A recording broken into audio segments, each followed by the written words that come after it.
สวัสดีครับคุณผู้ชมคุณผู้ฟังทุกท่านที่ติดตามชมช่องธรรมะธรรมดาในคลิปนี้เราจะมาฟังพระธรรมเทศนาของหลวงปู่เหรียญวรลาโภวัดอรัญญบรรพตจังหวัดหนองคายด้วยกันครับโดยจะเสนอพระธรรมเทศนาเรื่องตั้งสติในยามทุกข์เรามาฟังหลวงปู่เหรียญท่านเทศสอนด้วยกันครับ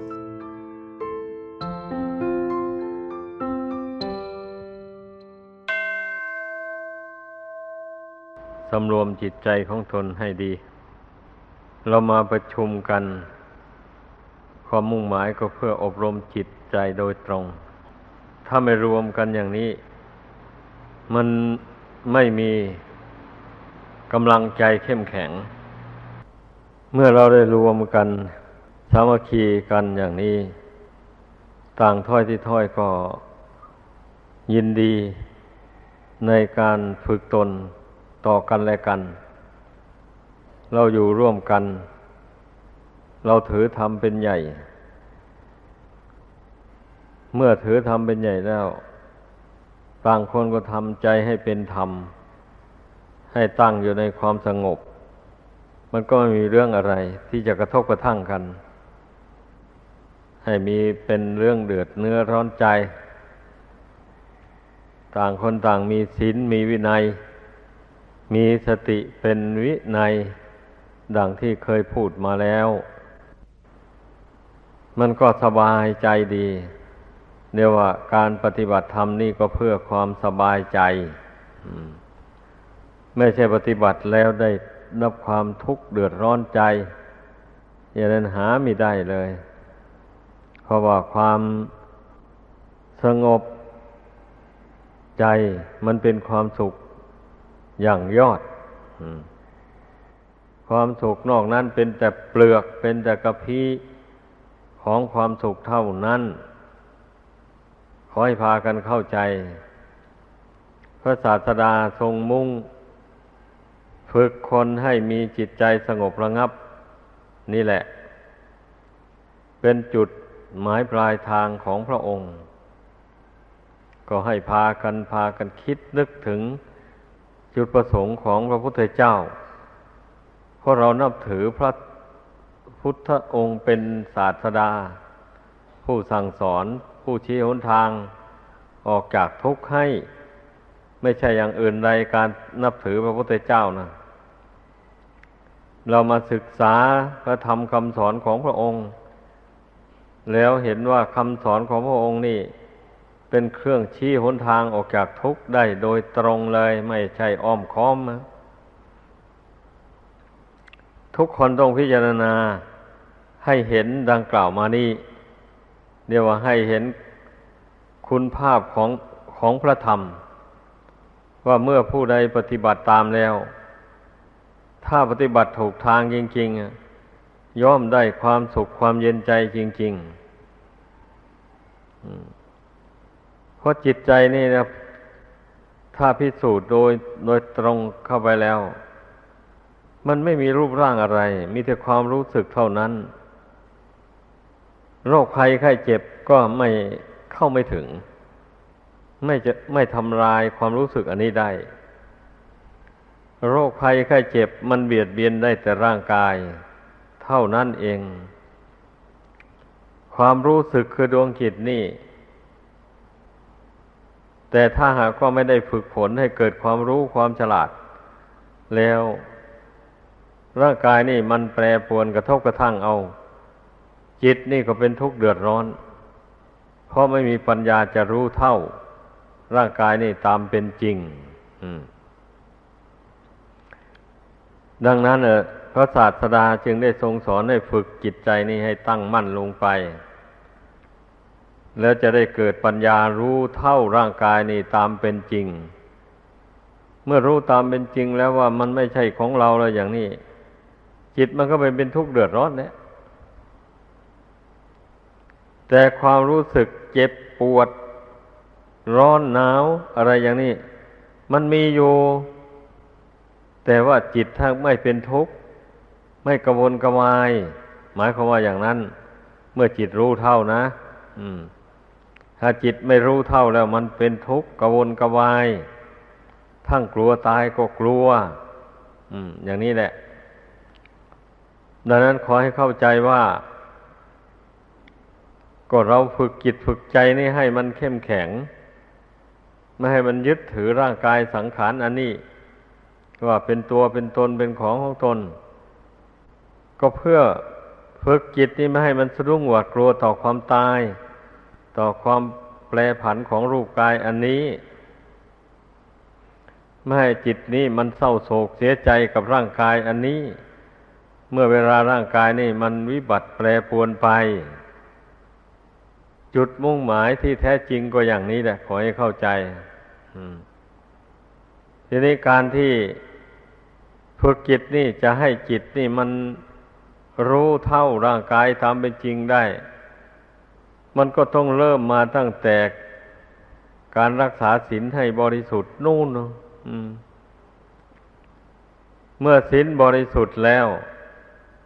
บาปไม่บังเกิดแล้วจิตใจก็เบิกบานผ่องแผ้วอานิสงส์ศีลอันนั้นนะทำให้จิตใจเบิกบานไม่เดือดเนื้อร้อนใจ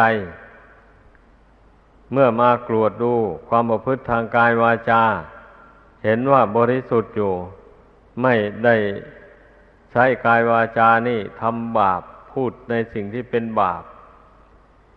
แล้วอย่างนี้มันก็จิตใจก็เบิกบานสิเมื่อรู้ว่าตนบริสุทธิ์จากบาปจากโทษแล้วก็ไม่เดือดร้อนอันนี้ละอานิสงส์ศีลที่เราได้รับในปัจจุบันขอให้เข้าใจกัน เมื่อใจเบิกบานผ่องใสแล้วมันก็เป็นบันไดก้าวไปสู่สมาธิมันเป็นอย่างนั้นเรื่องมันนะเพราะว่าการที่จิตใจจะเป็นสมาธินี่มันก็ต้องใจเบิกใจบานไม่ได้ขุ่นมัวไม่ได้เศร้าหมองไม่ได้ทุกข์โศกอะไรเช่นนี้มันจึงรวมลงเป็นหนึ่งได้ถ้าหากว่ามันมีความทุกข์ความโศกความพิไรลำพันธ์วิตกวิจารณ์อะไรต่ออะไรอยู่เนี่ยมันจะสงบลงไม่ได้เลยเป็นงั้นดังนั้นมันต้องผ่านความทุกข์ความเดือดร้อนต่างๆไปความทุกข์ทางใจอันจะไปเกิดความเสียใจดีใจกับเรื่องดีเรื่องชั่วภายนอกก็ไม่มีก็ระงับแล้วบัดนี้ก็อดกั้นทนทานต่อทุกขเวทนาที่เกิดขึ้นภายในคือร่างกายสังขารนี้ไม่หวั่นไหวไปตามเพ่งให้รู้เท่าทุกขเวทนาในกายนี้ตามเป็นจริงรู้ว่าเมื่อขันธ์ห้าไม่ใช่ของเราแล้วทุกข์มันก็ไม่ใช่ของเราอย่างนี้นะดังนั้นเราจึงไม่ต้องหวั่นไหวไปตามทุกขเวทนานี่เมื่อรู้เท่าอย่างนี้จิตมันก็วางจิตวางแล้วมันจึงรวมลงเป็นหนึ่งได้ขอให้เข้าใจถ้าหากว่ายังหวั่นไหวต่อทุกขเวทนาที่เกิดขึ้นในกายอย่างนี้อยู่แล้วจิตจะรวมลงเป็นหนึ่งไม่ได้เลยอย่างนั้นต้องอดต้องทนก็เมื่อเรารู้ว่าร่างกายขันธ์ห้านี้ไม่ใช่ของเราเราจะไปเดือดร้อนทำไมไอ้จิตที่มันเดือดร้อนเพราะมันถือว่าเป็นของเราเดี๋ยวนี้นะถือว่ากายเราอย่างนี้นะมันจึงได้เดือดร้อนแต่ถ้ามันรู้แจ้งว่าไม่ใช่ของเราจริงๆแล้วอย่างนี้มันไม่เดือดร้อนในจิตนะมันก็อดได้ทนได้ถึงแม้ว่าเราจะรู้เท่าร่างกายนี่อย่างไรอย่างไรก็ตามแล้วจะให้ความรู้สึกในความทุกขเวทนาต่างมันระงับไปอย่างนี้ไม่ใช่นะรู้เท่าอย่างไรมันก็ยังรู้จักอยู่นั่นแหละรู้ทุกข์เจ็บมันก็รู้เจ็บปวดก็รู้ปวดอยู่นั่นแหละร้อนก็รู้ร้อนอยู่หนาวก็รู้หนาวอยู่อย่างนี้นะแต่ว่าเมื่อมันรู้แจ้งแล้วมันถึงไม่หวั่นไหวขอ อให้เข้าใจอันนี้ขอย้ำแล้วย้ำอีกเพราะว่ามันเรื่องสำคัญเรื่องนี้นะบางคนก็เข้าใจผิดนะคิดว่าเมื่อรู้แจ้งรู้เท่าตามเป็นจริงแล้วจะไม่ได้สัมผัสกับความทุกข์เสียเลยอย่างนี้นะอันนี้มันเข้าใจผิดไปก็อย่างที่เคยพูดให้ฟังอยู่แล้วว่าจิตที่ไม่ได้สัมผัสกับความทุกข์นั่นนะมีแต่จิตเข้านิโรธสมาบัตินู่นจิตพระพุทธเจ้าจิตพระอรหันต์ที่ท่านเข้าสู่นิโรธสมาบัติได้ท่านยับยั้งอยู่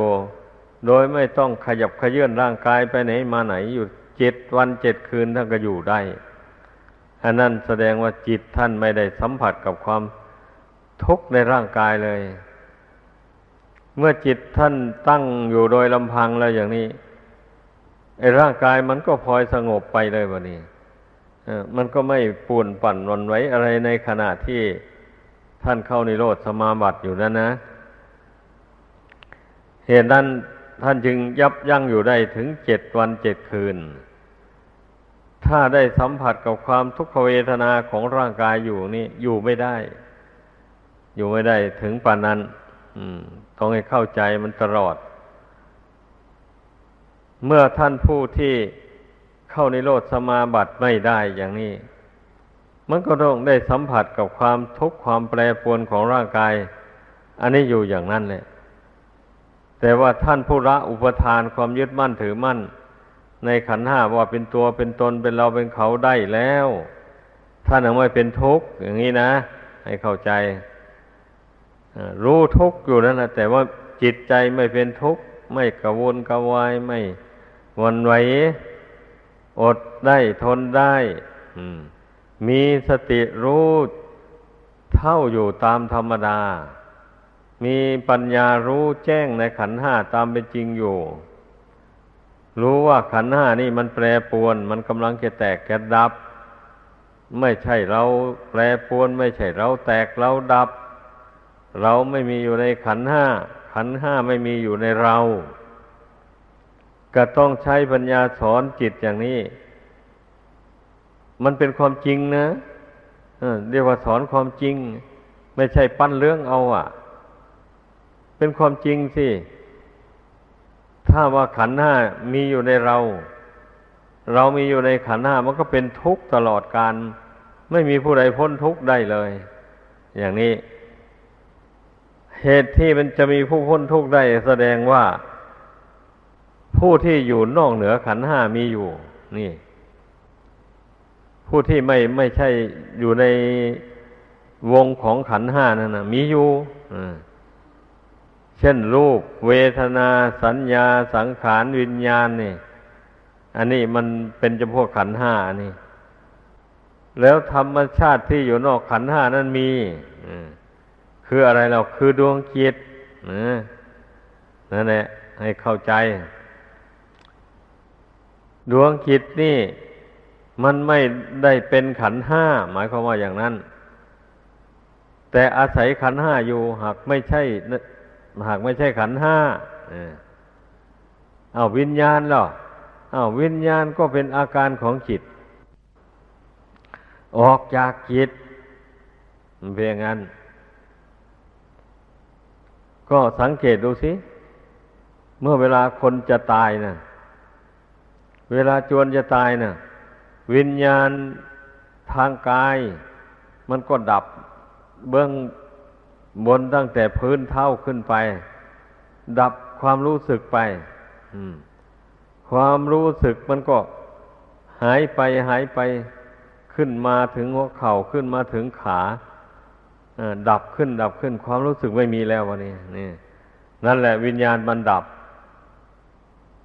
ทางเบื้องต่ำก็นับแต่ศีรษะลงไปความรู้สึกมันก็ดับลงดับลงไปถึงท่ามกลางอกบัดนี้ความรู้สึกคือวิญญาณมันดับตาทางตาก็ดับหูก็ดับจมูกก็ดับลิ้นก็ดับอวัยวะร่างกายส่วนอื่นดับไปหมด มันก็ไปรวมอยู่ที่จิตเหลือแต่จิตเท่านั้นอยู่ในท่ามกลางอกนั้นอย่างนี้แหละเมื่อจิตยังอยู่ลมหายใจก็ยังปรากฏอยู่อย่างนี้แหละพอจิตถอนออกจากร่างนี้แล้วลมหายใจก็ดับวูบไปเลยนี่ให้สังเกตดูให้ดีเป็นอย่างนี้แหละวิญญาณจึงชื่อว่าเป็นอาการของจิต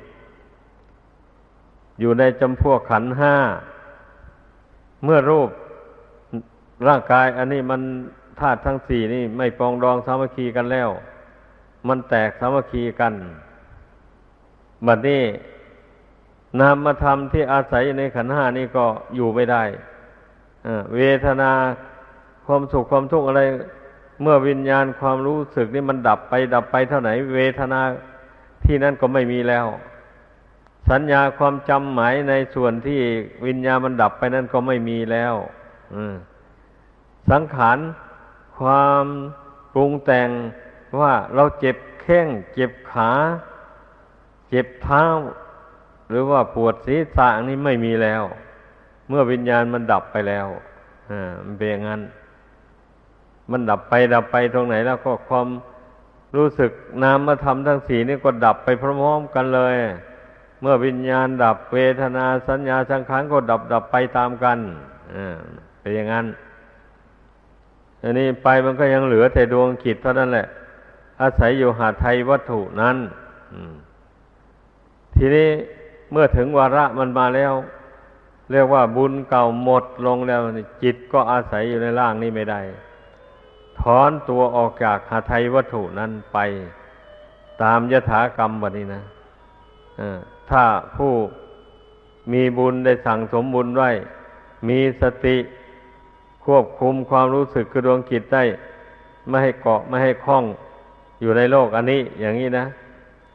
เมื่อมันไม่เกาะไม่คล้องอยู่นี่มีแต่บุญกุศล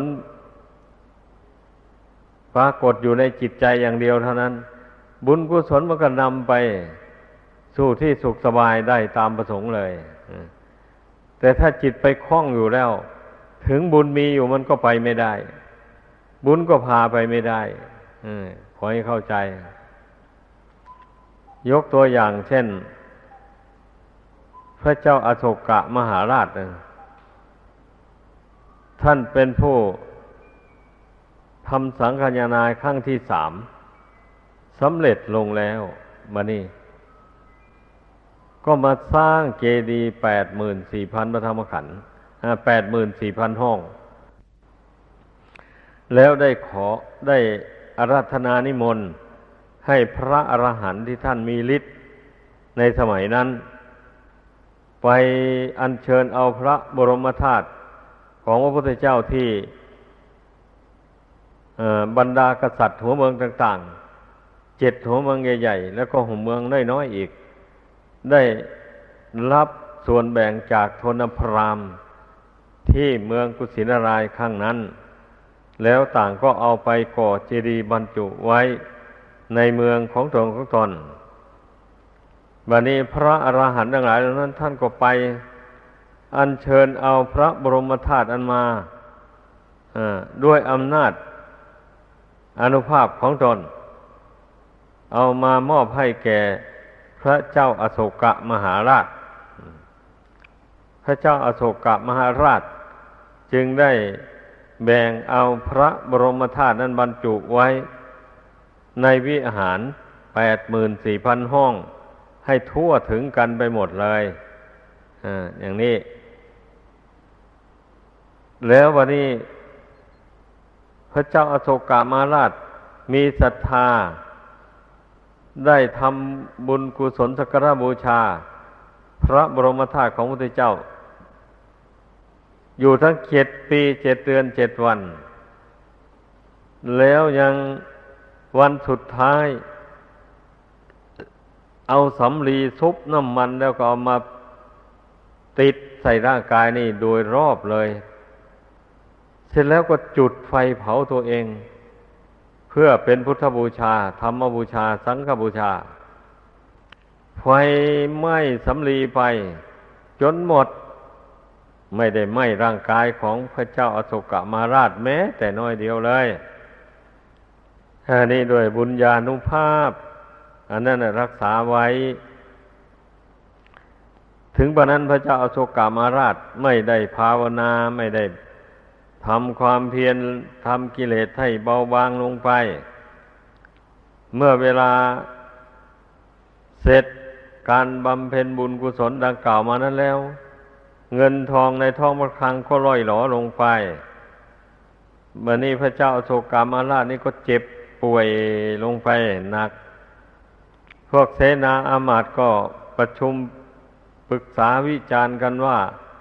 พระราชาพระองค์นี่ทำพระราชสมบัติ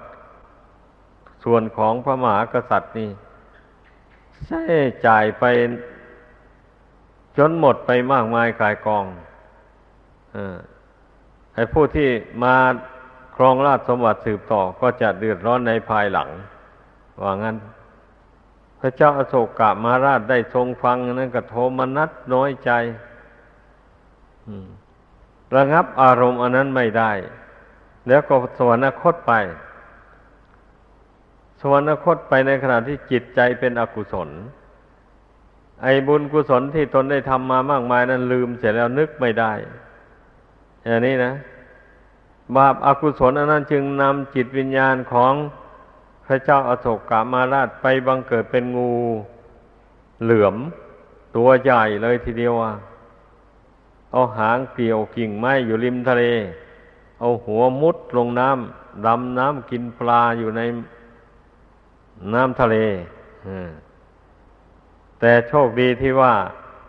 ท่านได้ลูกชายกับลูกสาวได้ออกบวชลูกชายชื่อว่ามหินทะลูกสาวชื่อว่านางสังฆมิตาได้ออกบวชทั้งพี่ทั้งน้องเลยบวชแล้วปฏิบัติไปท่านก็ได้สำเร็จอรหันต์สำเร็จอรหันต์เมื่อบิดาสวรรคตไปแล้วพระมหินทเถระท่านก็เข้าฌานพิจารณาดูว่าบิดานี่ไปเกิดในที่ไหนก็รู้ว่าจิตวิญญาณของบิดาไปเกิดเป็นงูเหลือมใหญ่มุดน้ำกินปลาอยู่ในชายทะเลแห่งหนึ่งพระมหินทเถระจึงได้เหาะไปในอากาศแล้วไปแสดงตนให้ปรากฏงูเหลือมเห็นแล้วก็แสดงว่าไอ้อาตมานี่นะเป็นลูกของมหาบพิตรมหาบพิตรทำจิตให้เป็นอกุศลในเวลาจวนสวรรคตหรือเวลาจวนจะตายนั่นแหละจึงได้เกิดมาเป็นงูเหลือมอยู่นี่ว่างั้นเพราะฉะนั้นขอให้พระองค์จงระลึกถึงบุญกุศลที่พระองค์ได้กระทำมาให้เป็นอารมณ์เกิดขึ้นในจิตใจเสียในขณะนี้แหละแล้วพระองค์จะได้พ้นจากความเป็นอย่างนี้ต่อไปเมื่อลูกไปตักเตือนให้อย่างนั้นแล้วก็ได้สติระลึกถึงบุญกุศลที่ได้ทำมาแต่เป็นมนุษย์แต่เป็นพระราชามหากษัตริย์เมื่อบุญกุศลนั้นบังเกิดขึ้นในจิตใจแล้วตายจากงูเหลือมแล้วก็เลยได้ไปเกิดสวรรค์เป็นอย่างนั้น อันนี้เป็นอุทาหรณ์ที่ยกมาให้ฟังว่าบุคคลที่แม้จะทำบุญให้ทานรักษาศีลอะไร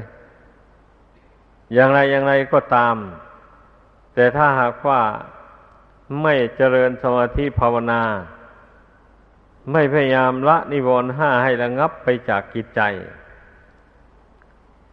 ไม่ได้เจริญปัญญาเห็นแจ้งในขันธ์ห้าตามเป็นจริงดังกล่าวมาแล้วนั้นเช่นนี้นะเวลาจวนจะตายเนี่ยมันเผลอไปคว้าได้อารมณ์อันใดก็ยึดอารมณ์อันนั้นไว้จะเป็นอารมณ์ที่เกี่ยวกับเป็นบาปอกุศลมันก็ยึดเอาไว้วิตกวิจารณ์อยู่ทั้งนี้ก็เพราะเหตุว่า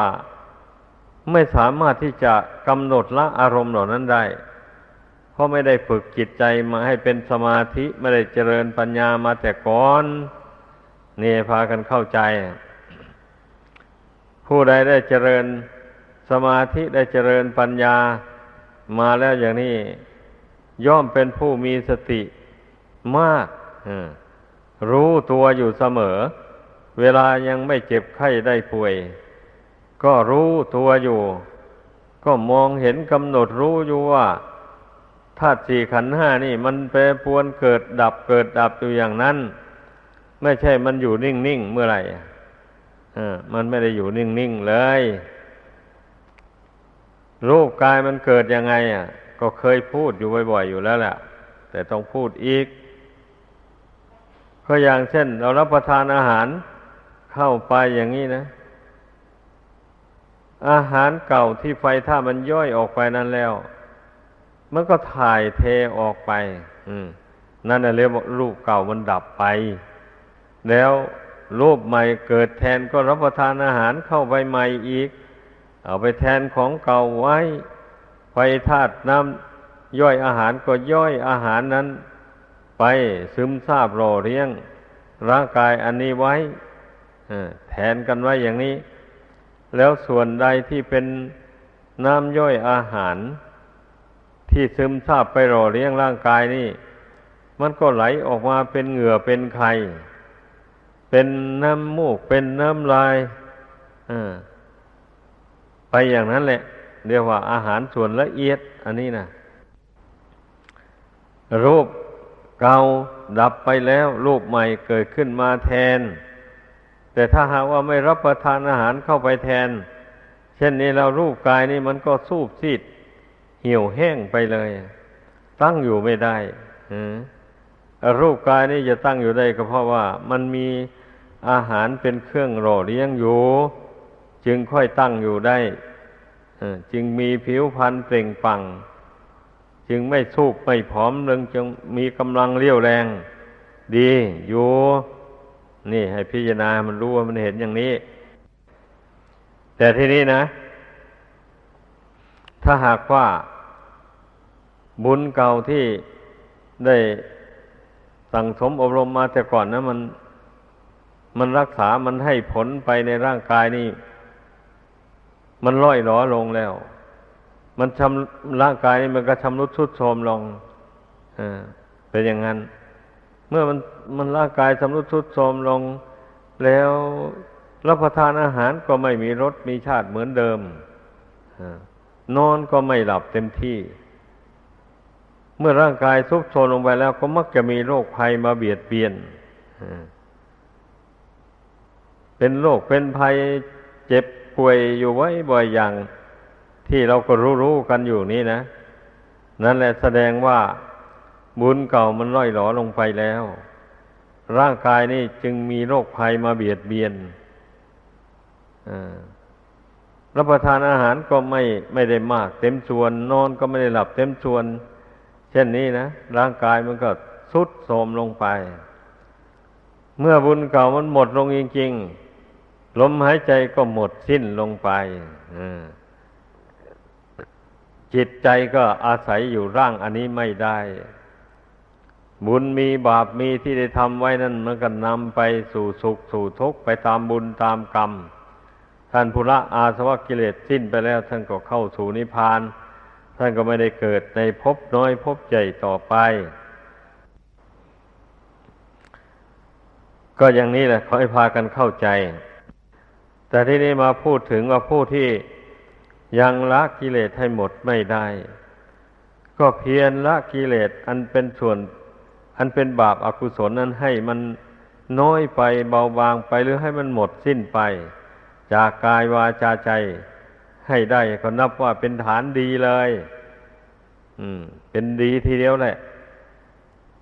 เมื่อละบาปอกุศลไปได้หมดลงไปแล้วอย่างนี้มันก็มีแต่บุญล้วนๆเป็นที่พึ่งทางกายทางจิตใจอยู่บัดนี้มันก็มีโอกาสได้สั่งสมบุญให้เกิดมีขึ้นในตนยิ่งขึ้นไปแหละเพราะไม่มีบาปมาแทรกแซงไม่มีบาปมาสกัดกั้นก็เหมือนอย่างที่ผู้ที่ละบาปอันหยาบช้ามาแล้วเช่นอย่างว่าเป็นผู้มีศีล5ศีล8บริสุทธิ์ดีมีศีล10 สามเณรก็รักษาศีล10ให้บริสุทธิ์ดี เป็นพระภิกษุก็รักษาศีลพระปาติโมกข์คือศีล227ให้บริสุทธิ์บริบูรณ์ด้วยดีอย่างนี้นะ เมื่อมีศีลบริสุทธิ์อย่างนี้แล้วมันก็แสดงว่าละบาปอกุศลส่วนหยาบๆนั่นได้บาปก็ระงับดับไปดังนั้นจิตใจจึงเบิกบานผ่องใสถ้าบุญบารมียังไม่เต็มก็ต้องฝึกฝนจิตใจมันสงบไปรักษาความสงบระงับของจิตใจไว้ก็อย่างนี้แหละการปฏิบัติขอให้พากันเข้าใจรักษาจิตตรงนี้นะเมื่อเราชำนาญในการรักษากายรักษาวาจามีสติเป็นวินัยไม่ทำบาปแล้วนะมันก็มีโอกาสได้รักษาจิตนี้ให้บริสุทธิ์ให้ตั้งมั่นเป็นปกติอยู่ได้เรื่อยไปอันนี้แหละที่จะทำให้บุญกุศลมันเจริญแก่กล้าขึ้นไปในจิตใจยิ่งขึ้นไปบางทีบุญวาสนามีบุญกุศลมันอาจจะเต็มเข้าขั้นใดขั้นหนึ่งในมรรคทั้งสี่ประการนั้นเมื่อบุญกุศลมันเต็มในขั้นใดแล้วก็ย่อมสามารถที่จะบรรลุมรรคผลในขั้นนั้นได้ในปัจจุบันชาตินี้แหละแต่ถ้าหากว่าบุญกุศลยังไม่เต็มไม่เข้าขั้นในขั้นใดๆก็จะเป็นอุปนิสัยเป็นปัจจัยให้นำไปบังเกิดในสุคติภพใดภพหนึ่งอันที่จะบ่ายหน้าไปสู่ทุกขติไม่มีการปฏิบัติธรรมในพุทธศาสนานี่ต้องให้รู้แจ้งโดยตนเองว่าบาปนั่นตนได้ละมันหมดแล้วก็ให้รู้อย่างนี้นะไม่ใช่ว่ามีแต่ความสงสัยแคลงใจอยู่ว่าบาปมันหมดไปแล้วหรือยังหนอเราละมันหมดหรือยังอย่างนี้เรามีแต่สงสัยลังเลอยู่นั่นไม่ถูกต้องขอให้เข้าใจก็ต้องกรวดต้องพิจารณาภาวนากรวดกาดูอาการกายวาจาความประพฤติของตนแต่ละวันแต่ละคืนอย่างนี้ตนประพฤติผิดศีลมีไหมหรือไม่มีนี่ก็ต้องทบทวนดูแหละมันก็รู้ได้ถ้ารู้ว่าแต่ละวันแต่ละคืนมานี่ตนมีสติสัมปชัญญะรักษากายวาจาใจให้ปกติอยู่ให้สงบระงับจากบาปอกุศลอยู่ไม่ได้หลงไม่ได้เผลอทำบาปทำกรรมถ้าหากว่าได้เผลอไปอย่างนี้เราก็สมทานศีลเสียเมื่อสมทานศีลแล้วก็อธิษฐานใจคราวนี้เราจะมีสติเต็มที่เลยระมัดระวังจะไม่เผลอจะไม่ล่วงสิกขาบทที่ได้สมทานแล้วเมื่อได้อธิษฐานขึ้นไปอย่างนี้ศีลมันก็มีตามเดิมทีนี้แล้วบาปที่ล่วงเกินศีลนั้นมันก็ระงับไปเมื่อเรารู้ตัวแล้วนะรู้แล้วก็สำรวมระวังต่อไปอย่างนี้นะแล้วบาปนั้นมันก็ระงับไปให้เข้าใจไอ้ที่ว่าบุคคลทำบาปแล้วบาปติดตามไปอยู่นั้นเนื่องจากว่ามันทำบาปลงไปแล้วไม่รู้ตัวเลยไม่สารภาพผิดไม่อธิษฐานใจละเว้นเช่นนี้แหละบาปมันถึงได้ติดตามไปให้ผลในภพในชาติต่อไปนี่ให้เข้าใจวิธีละบาปก็ต้องเป็นอย่างนั้นเรื่องมันนะก็สรุปแล้วก็การปฏิบัติธรรมนั้นนะก็เพื่อมาภาคเพียรพยายามละบาปอกุศลที่ตนได้ลุ่มหลงกระทำมาแต่ก่อนนั่นแหละให้มันหมดไปสิ้นไปจากจิตใจเมื่อตนมารู้ตัวแล้วตนสมทานศีลมั่นตนไม่ทำ บาปกรรมอย่างนั้นต่อไปอีกแต่แล้วบาปกรรมที่ทำมาแล้วมันยังมีอยู่อย่างนี้นะดังนั้นเราจึงต้องภาวนาอาศัยทำใจสงบอธิษฐานใจละบาปกรรมที่ลุ่มหลงกระทำมาแต่ก่อนนั้นให้มันหมดไปสิ้นไปจากจิตใจนี่นี่นะวิธีละบาปให้พากันเข้าใจถ้าผู้ใดไม่เข้าใจอย่างนี้นะนึกว่าตนสมทานศีลแล้วก็แล้วไปแล้วบาปมันคงระงับไปแล้วอย่างนี้เลยไม่ทบทวนไม่อะไรเลยอย่างนี้อย่างนั้นบาปมันไม่ระงับนี้บาปมันย่อมติดตามไปอยู่นั่นแหละส่วนที่เราสมาทานศีลมันก็เป็นศีลไปอยู่บาปมันก็ไม่เกิดแหละเมื่อเราสมาทานศีลมั่นคงไปแล้วนะแต่ส่วนที่มันทำมาแล้วนั่นสินั่นแหละมันทำมาแล้วมันยังติดสอยห้อยตามอยู่อันนั้นเราจึงต้องอาศัยอธิษฐานใจละไปเสมอไปนี่แหละที่จึงสมกับความเพียรอันประกอบไปด้วยองค์สี่ที่พระพุทธเจ้าแสดงไว้นะคือหนึ่งเพียรระวังไม่ให้บาปเกิดขึ้นในสันดานอันนี้ก็เพียรระมัดระวังกายวาจาตาหูจมูกลิ้นกายใจนี่แหละระวังกายวาจาไม่ให้ล่วงละเมิดในพุทธบัญญัติที่สมทานแล้วระวังตาหูจมูกลิ้นกายใจอันนี้ไม่ให้หลงยินดีไปในอารมณ์ที่น่ายินดีอันมันจะเป็นเหตุก่อให้ทำบาปเช่นอย่างว่าผู้สมทานมั่นในพรหมจรรย์อย่างนี้นะเรียกว่าศีลข้ออภรรมจริยาอย่างนี้ศีลข้ออภรรมจริยาบุคคลยังมีจิตกำหนัดยินดีในรูปเสียงกลิ่นรสเครื่องสัมผัสอยู่อย่างนี้นะยังเศร้าหมองอยู่แล้วศีลข้อนั้นน่ะมันเป็นอย่างนั้นดังนั้นน่ะต้องเมื่อสมทานศีลอันเป็นส่วนพรหมจรรย์อย่างว่านั้นแล้วก็พยายามสำรวมตาหูจมูกลิ้นกายใจไม่ให้หลงเผลอไปยินดียินร้ายในรูปมากระทบในตาเป็นต้นเมื่อพยายามสำรวมจิตไม่ให้ยินดียินร้ายในรูปที่มากระทบในตาเป็นต้นดังกล่าวมานั้นแล้วเช่นนี้อันที่บุคคลจะได้ไปทำบาปด้วยความยินดียินร้ายในอารมณ์มีรูปเป็นต้นดังกล่าวมานั้นมันก็ไม่มีไม่มีนี่แหละเรียกว่าที่จะได้ไปล่วงศีลถ้าผู้สมทานศีล8แล้วจะไปแสดงความมายาสาไถกับเพศตรงกันข้ามหรือไปจับต้องร่างกายอย่างนี้ก็ไม่มีนี่แต่เราก็ไปเห็นสำนักชีบางแห่งหรือส่วนมากเลยทีเดียวยังรับของต่อมือเพศตรงกันข้ามอยู่อันนี้มันผิดเพื่อนก็ไม่สอนกันหรือไงก็ไม่รู้แล้วนี่พวกเราอย่าไปทำนะต้องสำรวมรักษาตนให้ดีให้เป็นผู้มีศีลบริสุทธิ์ดีจริงๆอย่าเผลอตัวฝ่ายเพศโกงกันข้ามเขาเอาสิ่งของอะไรยื่นส่งให้อย่างนี้เผลอตัวเราไปยื่นมือจับเอากับเขาเลยอย่างนี้มันก็ทำให้ศีลเศร้าหมองไปได้ให้เข้าใจ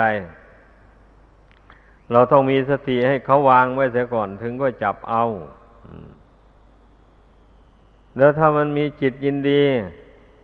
ในรูปเสียงกลิ่นรสเครื่องสัมผัสอย่างว่านั่นน่ะอยู่อย่างนี้น่ะเมื่อเข้าใกล้เพศตรงกันข้ามแล้วมันก็อยากมีความยินดีอยากจะใกล้จะชิดแม้เป็นภิกษุสามเณรก็เหมือนกันถ้ามีจิตยินดีในรูปเป็นต้นดังกล่าวมานั้นอยู่ในใจอย่างนี้นะอยากจะเข้าใกล้ชิดหาเรื่องพูดจาหาการงานทำเกี่ยวข้องกันไปเข้าใกล้ชิดกันได้หัวเราะกระซิกกระซี่ต่อกันแล้วดีอกดีใจอันหมู่นี้มันทำให้พรหมจรรย์เศร้าหมอง ให้เข้าใจนะต้องรู้ไว้นี่แหละอันบ่อเกิดแห่งบาปอกุศลมันเป็นอย่างหยาบอย่างกลางอย่างละเอียดขึ้นไปโดยลำดับอย่างนี้เราต้องเรียนรู้ไว้เมื่อหากว่าผู้ใดรู้อย่างนี้แล้วก็สำรวมตนให้ดีสำรวมมีสติสำรวมตาหูจมูกลิ้นกายใจเสมอเมื่อมีอารมณ์เหล่านั้นกระทบกระทั่งมาก็ห้ามจิตได้ไม่ให้มันหลงยินดียินร้ายไปอย่างนี้นะผู้นั้นก็จะไม่ได้ทำบาปอกุศลอย่างกลางอันอย่างหยาบนั่นจะเป็นอันว่าละมาแล้วอย่างนี้นะเดี๋ยวอย่างกลางก็ไม่ได้ทำบาปอย่างกลางให้เกิดมีขึ้นในใจเช่นนี้การรักษาศีลก็คือศีลจะบริสุทธิ์ได้ต้องสำรวมอินทรีย์ด้วยนั่นแหละเป็นภิกษุสามเณรก็ตามเหมือนกันถ้าหากว่าปล่อยให้ความยินดียินร้ายครอบงำจิตใจอยู่งั้นมันแสดงออกทางกายทางวาจานุ่นใกล้ชิดกับเพศตรงกันข้ามบ่อยมันช่วยโอกาสเอาเวลามีการมีงานทำงานต่างๆในวัดขึ้นมาแล้วอย่างนี้เอาแล้วมั่วกันไปเลยอย่างนี้นะอย่าให้พากันตั้งสังวรระวังอย่าไปมั่วต้องมีสติต้องระมัดระวังข้อสำคัญก็ระวังจิตนี่แหละให้มันดีทำจิตให้เป็นปกติไม่ให้หลงยินดียินร้ายในอารมณ์ต่างๆเหล่านั้นแล้วมันก็รู้แหละความประพฤติทางกายทางวาจาเนี่ยมันก็รู้จักประมาณเลยประพฤติอย่างไรจึงพอดีในเพศตรงกันข้ามมันก็ต้องรู้เองแหละขอให้เข้าใจเพราะทุกสิ่งทุกอย่างมันมีใจเป็นใหญ่สำเร็จแล้วด้วยใจอันอย่าไปลืมจิตตรงนี้ยังไงเมื่อควบคุมจิตตรงนี้ได้แล้วก็เป็นอันว่าควบคุมความประพฤติทางกายวาจามันก็ได้ความสำรวมตาหูจมูกลิ้นกายใจมันก็สำรวมไปได้ด้วยดีเป็นปกติอย่างนี้ว่าแต่เราฝึกจิตนี่ให้มันตั้งมั่นลงไปให้มีปัญญารู้ความเกิดความแปรปรวนแตกดับของรูปของนามของสรรพสิ่งต่างๆเหล่านี้อยู่เสมอแล้วนะไอ้อย่างนี้นะมันก็รักษาความรู้สึกของจิตนี้ให้เป็นปกติไปได้มันก็จะไม่หวั่นไหวมันจะไม่แปรปรวนไปในอิทธารมณ์อารมณ์ที่น่ายินดีรักใคร่ต่างๆมันจะไม่แปรไปในอนิจฐารมณ์อารมณ์ที่น่ายินร้ายต่างๆนั่นมันจะไม่แปรปรวนไปความรู้สึกมันก็จะเป็นปกติสม่ำเสมอไปแม้จะอยู่ในเงียบๆแต่ตัวคนเดียวไม่ได้สัมผัสกับรูปเสียงกลิ่นรสเครื่องสัมผัสนั้นมันก็เป็นปกติอยู่ได้แม้ได้พบอยู่ในรูปเสียงกลิ่นรสเครื่องสัมผัสต่างๆนั้นมันก็สามารถสำรวมจิตให้เป็นปกติอยู่ได้นี่ความมุ่งหมายของการปฏิบัติให้มันลึกเข้าไปมันก็เป็นอย่างนี้แหละให้พากันเข้าใจเราปฏิบัติก็มุ่งอย่างนั้นขอให้มุ่งอย่างนั้นเลยทีเดียวถ้าว่าเราไม่ตั้งเป้าหมายไว้อย่างนั้นนะมันก็ไม่เจริญก้าวหน้าไปได้การปฏิบัติธรรมนะมันก็ย่ำตอกอยู่ของเก่าเท่านั้นเองเนี่ยทันพอมันจิตเดือดร้อนขึ้นมาแล้วก็เอาทำความเพียรข่มมันลงข่มไปข่มมามันก็ระงับลงไปอยู่ไปอยู่มาพอเผลอมันก็เกิดขึ้นมาเผาจิตให้เดือดร้อนวุ่นวายแล้วก็ทำความเพียรข่มมันลงไปมันก็สงบลงมันก็ย่ำตกอยู่ที่เก่าอยู่เรื่อยไปอย่างนั้นแหละมันไม่ก้าวไปได้เลย ดังนั้นการปฏิบัติธรรมนี่ขอให้ก้าวไปเรื่อยๆแม้ว่าจะก้าวไปทีละน้อยละน้อยก็ยังดีดีกว่าไม่ก้าวดีกว่าถอยหลังเราจะรู้ได้ยังไงว่ามันก้าวไปได้ก็รู้ได้บุคคลผู้มีสติสัมปชัญญะประจำอยู่กับจิตใจอยู่กับกายวาจาเสมอแล้วนี่มันรู้จักความเคลื่อนไหวของจิตใจได้ทุกขณะเลยขณะนี้จิตใจเคลื่อนไหวไปอย่างนั้นมันก็รู้ผู้มีสติแก่กล้าผู้มีสัมปชัญญะรู้กายรู้จิตตัวเองอยู่เสมออย่างนี้นะมันก็รู้ให้พึ่งพากันเข้าใจถ้าหากว่าไม่ประเมินผลแห่งการปฏิบัติไปพร้อมกันอย่างนี้มันจะไปรู้ได้ยังไงแล้วว่าเราปฏิบัติมานี่มันได้ผลมากน้อยเพียงใดกิเลสเบาบางลงไปอย่างไรบ้างมันก็รู้ไม่ได้เลยให้นั่นแหละพึ่งพากันตั้งอกตั้งใจกระทำความเพียรลงไปในเมื่อเราได้มาพบคำสั่งสอนของพระพุทธเจ้ามาพบแนวทางข้อปฏิบัติอันถูกต้องอันเป็นไปเพื่อความพ้นทุกข์แล้วอย่างนี้นะเราไม่ควรละโอกาสนี้ให้เสียไปเปล่าๆแม้ว่าเราประมาทในชาตินี้ไม่กระทำความเพียรปล่อยให้กิเลสครอบงำท่องเที่ยวไปในสงสารต่อไปมันก็เป็นทุกข์เดือดร้อนไปหากว่าได้ไปฟังคำสอนพระพุทธเจ้าต่อไปอีกเห็นทุกข์เห็นภัยอีกก็เริ่มสร้างบุญกุศลไปเหมือนเดิมอยู่นั่นแหละไอ้ทุกข์นี่แหละมันกระตุ้นใจของคนเราให้สร้างบุญสร้างกุศลเพราะพระพุทธเจ้าทรงแสดงไว้แล้วว่า สุขโขปุญญัสสะอุจเจโยอย่างนี้นะการสั่งสมบุญนำมาซึ่งความสุขทุกขโขปาปัสสะอุจเจโยการสั่งสมบาปนำมาซึ่งทุกข์ดังนี้เราชาวพุทธน่ะได้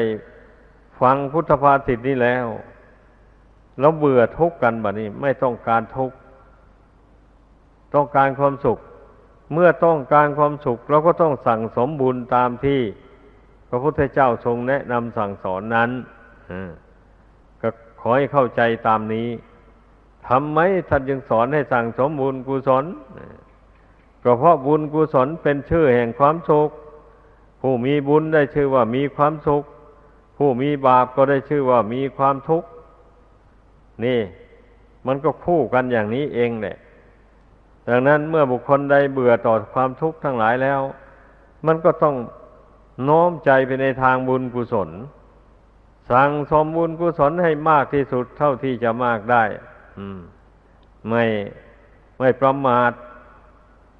การสำรวมจิตรักษาจิตให้ตั้งมั่นอยู่ในกุศลคุณงามความดีที่ตนกระทำมาแล้วอย่างนี้นะตั้งมั่นอยู่ในคุณพระพุทธพระธรรมพระสงฆ์พร้อมๆกันไปเลยอย่างนี้มันก็เป็นเหตุให้บุญกุศลนั้นเจริญขึ้นในจิตใจได้เพราะว่าคนเราเมื่อมีบุญมีคุณเป็นทุนอยู่ในจิตใจแล้วมันอยู่เฉยๆไม่ได้จะต้องบุญกุศลนั้นจะกระตุ้นใจให้ทำความดีเรื่อยไปไม่ประมาทเลยเป็นอย่างนั้นแล้วบุญกุศลหนหลังก็มาตกแต่งหรือมารักษาบำรุงร่างกายนี้ให้อยู่เย็นเป็นสุขโรคภัยอันร้ายแรงไม่ค่อยเบียดเบียนร่างกายมีกำลังวางชาดีประกอบกุศลจิตต่างๆได้เต็มที่อย่างนี้นะมันเมื่อมันพร้อมอย่างนี้แล้วมันก็สั่งสมบุญกุศลให้มากขึ้นได้โดยลำดับไปดังแสดงมาสมควรแก่เวลาขอจบลงเพียงเท่านี้